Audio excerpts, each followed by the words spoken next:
Sgt L'Jean McKneely is here. We call him Gino. He's the public information guy over at the Baton Rouge Police Department, runs communications there. So we were set to talk about the Citizens Academy that's about to begin in a couple of weeks, but got Sarge here. Have to ask him about a couple of news stories from this week. First up, the Baton Rouge Police Department had a press conference earlier this week to address the Georgia man who was here and that situation. Anything you want to say about that? Yes, we want to add a little bit more to it and let people know that we had a timeline from when he left Happy's to when he got to the bus station. So luckily, because of the camera systems that we have downtown, thanks to the foundation being forthcoming with providing those resources, and thankfully for the business, we're thankful for the businesses that are in that area. They provided us with camera footage that allowed us to have somewhat of a timeline showing the direction of travel and his footprints. We also want to add that this investigation is ongoing, right, and somebody could possibly be arrested for some things that are pertaining to this investigation. So we want to be able to put that message out and let people know that there is a potential portion of this investigation where somebody could be arrested for their actions. Right. Right, and I wanted to give a chance for clarity on that, and then you referenced these cameras that that the foundation that we're a part of was able to buy or replace downtown Baton Rouge, and they played an integral role in some of this stuff, as I understand it. So there's news right there. The next thing was this brawl at the alternative school. Yes. Earlier, and a couple of officers were injured, and so. Is there anything, I know that's ongoing, but is there anything you can say about that? Well, the Sheriff Department, they're doing the investigation because they were the initial agency that was there. We were called to assist them, but upon our arrival, it was a big brawl of students, parents were involved, and we had students attacking law enforcement officers there. We apprehended some of those persons that were fighting police officers. Baton Rouge Police in particular arrested 2 juveniles and placed them in juvenile detention for battery upon a police officer. And we had an officer that was injured who is now on restricted duty with follow-up with his doctor because of his injury.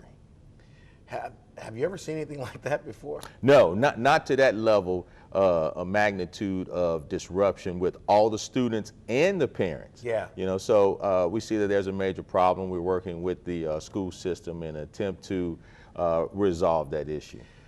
Well, I appreciate that. That's something we got to get you in here to do a little bit more of from time to time is come in and give context to a lot of what we see in the news. I think that information about the Georgia man and what happened with him is definitely newsworthy. Let's talk about the Citizens Academy. Let's put that flyer up. That's coming back around. This will be the 3rd time within the last year that you've had a group of citizens who sign up. You see there on the screen, it's going to last from March 21st to May 16th of this year. And what is the Citizens Academy? Well, we're excited about this program. You know, we started it last year. Citizens are able to come in and learn about the police department. We also want to add that even though we have those days on the actual flyer, it could possibly be pushed back because we're getting such an influx of applications in. Expand it? Yes, yes. So our start date may possibly be pushed back a week or two just because of that, because we want to give everybody an opportunity. Right. But it's an exciting adventure for our agency to give the citizens some insight on law enforcement and what we do, why we do, and where we at with serving the community. What do you find to be the biggest misconception that they have coming in that they clear up by the time that they are done with the class? Well, you know, TV hurts us a lot because people feel Not that. this TV. No, the shows. The shows. Yes, the police crime shows. Right. People feel that we can solve a crime In an hour. Yeah, in an hour, and it takes much more than that. It's so involved, and so much goes with it. But when you see the crime shows, you know, they believe that all those things can happen, like you say, within an hour. Shoot the gun out of his hand. yeah.